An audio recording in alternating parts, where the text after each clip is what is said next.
বিএনপির নেতৃত্ব ছিলেন না, বেগম খালেদা জিয়া বাংলাদেশের অভিভাবক হয়ে উঠেছিলেন। বাংলাদেশের স্বাধীনতা এবং সার্বভৌমত্বের প্রশ্নে আমি এবং আমরা কোনদিন আপোষ করব না ইনশাআল্লাহ। দেশনেত্রী বেগম খালেদা জিয়া নিছক কোন রাজনৈতিক ব্যক্তিত্ব নন। দেশনেত্রী বেগম খালেদা জিয়া আর ২-১০টি প্রধানমন্ত্রীর মতো নন। বেগম খালেদা জিয়ার জন্ম সাক্ষ্য দেয়, বেগম খালেদা জিয়া শুধু বিএনপির নেতৃত্ব ছিলেন না, বেগম খালেদা জিয়া বাংলাদেশের অভিভাবক হয়ে উঠেছিলেন।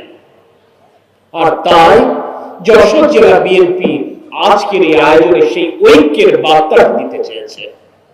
এই মঞ্চ এবং মঞ্চের সামনে যারা বসে আছেন তারা বিভিন্ন মত পথের মানুষ, তাদের চিন্তা চেতনা এবং দর্শনের ভিন্নতা রয়েছে, কিন্তু একটি জায়গায় সকলে এক আমরা, সেটি হচ্ছে বেগম খালেদা জিয়ার অবদান এই যশোরের প্রতি, এই বাংলাদেশের প্রতি আমরা সশ্রদ্ধ চিত্তে স্মরণ করি। বাংলাদেশের স্বাধীনতা এবং সার্বভৌমত্বের প্রশ্নে আমি এবং আমরা কোনদিন আপোষ করব না ইনশাআল্লাহ।